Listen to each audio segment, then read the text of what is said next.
Account के लिए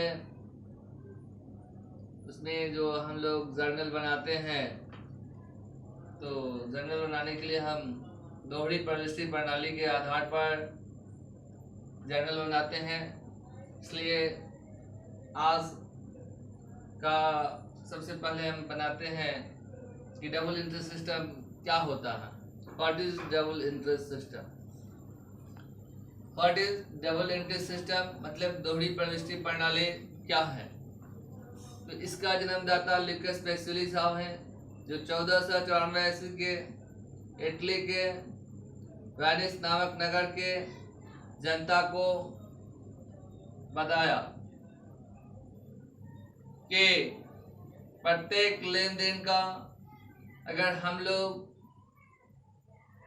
दो जगह का प्रभाव ढूंढ लें, एक जगह को डेबिट और दूसरा जगह को क्रेडिट करें, तो किसी भी संस्था का, चाहे वह व्यापारिक हो या गैर व्यापारिक, उसके शुद्ध स्थिति का गारंटी दे सकते हैं। ये संस्था का सही सूचक होगा। उन्होंने डबल इंटरेस्ट सिस्टम के बारे में बताया कि प्रत्येक लेन देन का दो जगह का प्रभाव जो इफेक्ट है उसको खोजना है, फिर एक जगह को डेबिट करना है और दूसरा जगह को क्रेडिट करना है। अब ये डेबिट और क्रेडिट करने के लिए उन्होंने जो आधार बताया वह 3 आधार था, और ये तीनों आधार टाइप ऑफ अकाउंट पर निर्भर करता है। पहला जो है पर्सनल अकाउंट। वैसे हम कह सकते हैं कि रोल के आधार पर जो अकाउंट्स को हम रखते हैं वो तो हम 3 रख सकते हैं, किंतु अकाउंट 2 ही तरह का है, एक पर्सनल और दूसरा इम्पर्सनल। पर्सनल जो अकाउंट है यह भी 3 प्रकार का होता है। पहला है नेचुरल प्राकृतिक पर्सनल अकाउंट, प्राकृतिक व्यक्तिगत लेखा। प्राकृतिक व्यक्तिगत लेखा के अंतर्गत मनुष्य के रूप में जितने मानव है सबको लिया जाता है, चाहे वो राम का लेखा हो या सीता का लेखा हो। आर्टिफिशियल पर्सनल अकाउंट है दूसरा बी, मतलब कृत्रिम व्यक्तिगत लेखा है। इसके अंतर्गत मानव द्वारा बनाया गया जो संस्था है उसको रखते हैं, चाहे वह कोई भी बैंक हो या कोई भी कंपनी हो या कोई भी वस्त्रालय हो या मेडिकल हॉल हो या जांच घर हो या किताब घर हो या कोचिंग सेंटर हो, चाहे वह चिराग कॉमर्स कोचिंग सेंटर हो या चिराग वस्त्रालय हो या चिराग मेडिकल हॉल हो या चिराग जांच घर हो या चिराग किताब घर हो या चिराग बैंक हो। ये आर्टिफिशियल पर्सनल अकाउंट। और तीसरा जो है वो रिप्रेजेंटेटिव पर्सनल अकाउंट है। रिप्रेजेंटेटिव पर्सनल अकाउंट में नेचुरल और आर्टिफिशियल दोनों को रखा गया। नेचुरल आर्टिफिशियल दोनों के जगह पर जिस शब्द का यूज करते हैं, जो शब्द का प्रयोग करते हैं, उसको हम रिप्रेजेंटेटिव पर्सनल अकाउंट कहते हैं।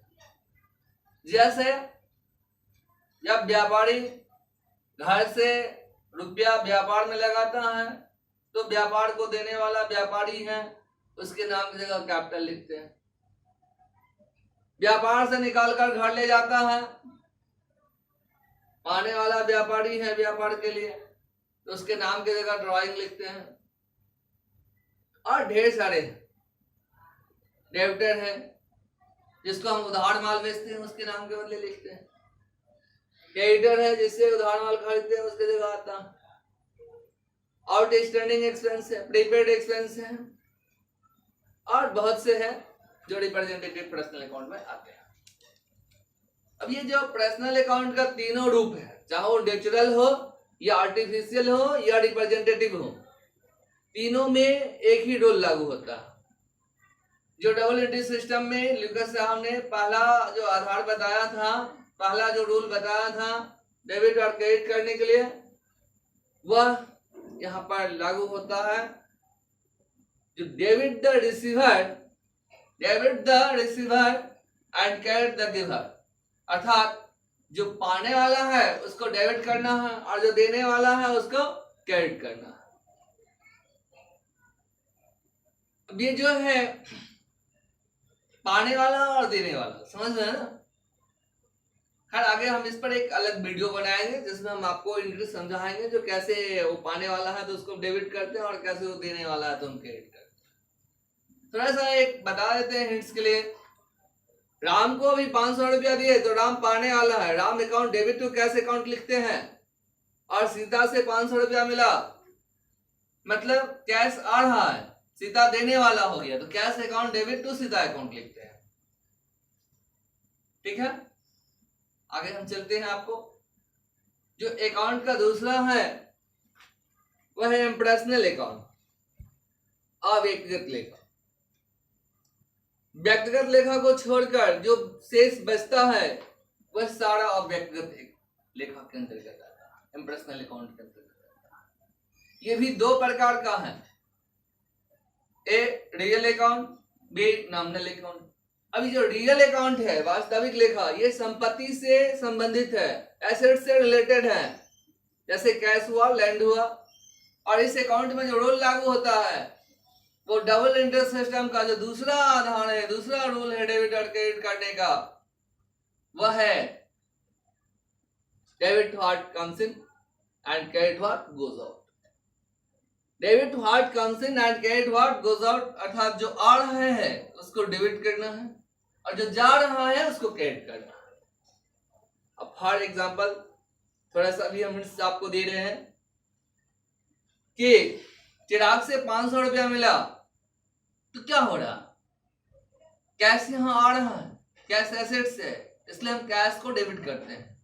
एंट्री बनेगा cash account debit to Chirag account. और जब हम रोशनी को 500 रुपया देते हैं तो यहां पर क्या हो रहा है, कैश एसेट्स है, जा रहा है, एंट्री बनाते हैं Roshni account debit to cash account. यहां पर ये रूल हुआ debit what comes in and credit what goes out. जो आ रहा है उसको डेबिट करना है और जो जा रहा है उसको क्रेडिट करना है। आगे जो इम्प्रेशनल अकाउंट, अव्यक्तिगत लेखा का जो दूसरा रूप है वो बी नॉमिनल अकाउंट, अवास्तविक लेखा, यह लाभ हानि से संबंधित होता है। अभी लाभ हानि से संबंधित क्या होता है, जैसे हम बिजनेस के लिए रूम लेते हैं, किराया देते हैं, सेल नहीं होगा तो रेंट लॉस में जाएगा। स्टाफ को वेतन देते हैं, सैलरी देते हैं, सेल कम होगा तो लॉस होगा। वेजेस देते हैं मजदूर को, ये जो salary, rent, wages, interest, discount, ये सारा नॉमिनल अकाउंट के अंतर्गत आता है। अब यहां पर जब रेंट जो है हम देते हैं तो रेंट हमारे लिए खर्चा है, तो एंट्री बनाते हैं rent account debit to cash account. क्योंकि यहां पर रूल है नॉमिनल अकाउंट का, जो डबल एंट्री सिस्टम का तीसरा आधार है, तीसरा रूल है डेबिट और क्रेडिट करने का। Debit all expenses and losses, credit all income and gain. Debit all expenses and losses and credit all income and gain, मतलब सभी हानि खर्चा को डेबिट करना है और सभी लाभ आमद को क्रेडिट करना है। यहां पर जब हम किराया देते हैं, रेंट देते हैं, तो रेंट खर्चा है, rent account debit to cash account करते हैं। और जब वेतन देते हैं, सैलरी देते हैं, तो salary account debit to cash account करते हैं, क्योंकि सैलरी खर्चा है इसलिए डेबिट करते हैं। और यहीं पर अगर हमको इंटरेस्ट मिलता है तो कैश आ रहा है, इंटरेस्ट वाली इनकम है इसलिए उसको क्रेडिट करते हैं, cash account debit to interest. और अभी जो अमेरिकन रूल के अंतर्गत ये जो 3 रूल है डेबिट और क्रेडिट करने का, उसके जगह पर एक ही रूल लागू किया जाता है, debit all expenses, losses and assets, credit all income gain and liability. Debit all expenses, losses and assets मतलब सभी हानि, खर्चा और संपत्ति को डेबिट करना है, and credit all income gain and liability, जितना लाभ, आमद और दायित्व है उसको क्रेडिट करना है, मतलब जमा करना। आगे हम आपको बात करते हैं, अभी जो मॉडर्न अकाउंटिंग सिस्टम आ गया है, इसको, इसी रूल को, जो 3 रूल है उसको बहुत जगह 6 रूल में आपको बताता है, जैसे debit the receiver, credit the giver, debit what comes in, credit what goes out, debit all expenses and losses, credit all income and gain.